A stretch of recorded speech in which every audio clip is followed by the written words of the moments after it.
Okay, right हो गया। Hello बच्चों, आज हम बात करेंगे कि हम किस प्रकार स्केलर और वेक्टर क्वांटिटी को समझें, कैसे इनमें डिफरेंस समझें, अर्थात अदिश और सदिश राशि में अंतर को हम किस प्रकार समझें। तो मैं इसके लिए दो एग्जांपल लेता हूं। फर्स्ट एग्जांपल, मान लो दो बच्चे फोर्स अप्लाई कर रहे हैं किसी ऑब्जेक्ट पे। मान लो रोहित की फोर्स है 20 न्यूटन और अंकित स्टूडेंट की फोर्स है 30 न्यूटन। दो बच्चे हैं, एक की फोर्स 20 न्यूटन, एक की फोर्स 30 न्यूटन। अब ये दोनों बच्चे इस पर अप्लाई कर रहे हैं। तो अगर मैं आपसे ये क्वेश्चन पुट अप करूं कि बताइए इस पर नेट फोर्स कितनी काम कर रही है, हो सकता है आप में से कुछ बच्चे बोले कि नेट फोर्स 50 न्यूटन काम कर रही है। हो सकता है कुछ बच्चे बोले कि नेट फोर्स 10 न्यूटन काम कर रही है। दोनों आंसर सही भी हो सकते हैं और दोनों आंसर गलत भी हो सकते हैं। इसका कारण क्या है, आइए समझते हैं। मान लो रोहित और अंकित दोनों ही अपनी अपनी फोर्सों को इस पर अप्लाई कर रहे हैं। 30 न्यूटन F2 है, बताइए 30 न्यूटन रोहित लगा रहा है और 20 न्यूटन अंकित लगा रहा है। दोनों एक ही डायरेक्शन में अप्लाई कर रहे हैं।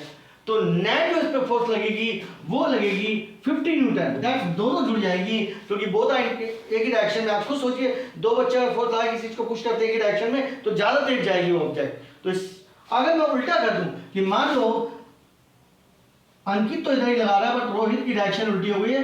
रोहित इधर से 20 न्यूटन का फोर्स लगा रहा है, 20 न्यूटन।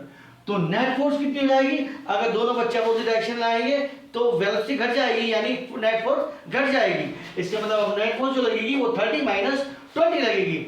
It's clear. तो इससे ही क्लियर हुआ कि हम जब फोर्स की डायरेक्शन बदलते हैं तो उसका मैग्नीट्यूड वेरी कर जाता है, यानी force is a vector quantity, अर्थात फोर्स एक सदिश राशि है। अब हम बात करते हैं अदिश राशि की, यानी स्केलर क्वांटिटी की। तो हम इसको समझते हैं, देखिए कैसे।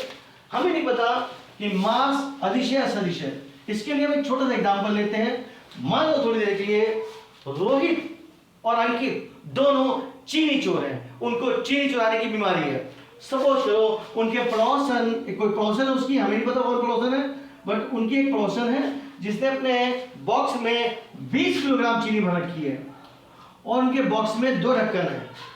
ये बॉक्स स्टैंड पर खड़ा है इस तरह, इसमें 2 ढक्कन है, एक नीचे ढक्कन है और एक ऊपर ढक्कन है, और इसमें 20 किलोग्राम चीनी है।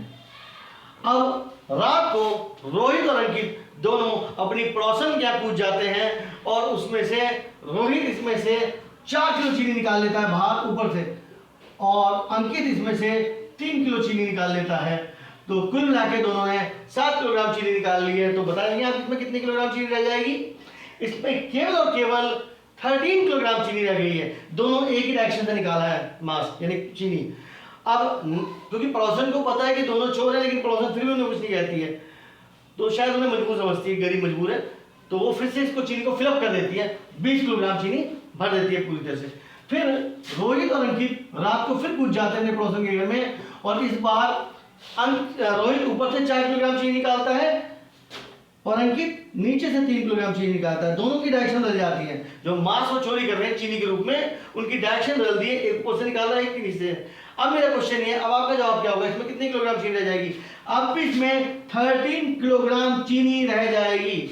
इसका मतलब डायरेक्शन चेंज करने पर जो चीनी निकली यानी मास निकला है उसमें कोई वेरिएशन नहीं आया है, कोई परिवर्तन नहीं आया है, मैग्नीट्यूड अभी उतना का उतना है। इससे हमें क्लियर है कि it mass is a vector scalar quantity, अर्थात अदिश राशि है। तो अब हम समझ सकते हैं किसी भी चीज को कि हम किस तरह डिफाइन करें, किस तरह अंडरस्टैंड करें, किस तरह इस चीज को समझें कि कौन सी फिजिकल क्वांटिटी स्केलर है और कौन सी वेक्टर है। मैं आपको एक और फिजिकल क्वांटिटीज होती है जो कि कुछ फिजिकल क्वांटिटी, कुछ भौतिक घटनाओं में जो है वो अदिश का काम करती है, कुछ में सदिश का काम करती है। नेक्स्ट वीडियो में मैं आपको ये पॉइंट क्लियर करूंगा कि उनको हम किस प्रकार समझें कि वो कब स्केलर बन जाएंगे और कब वेक्टर बन जाएंगी।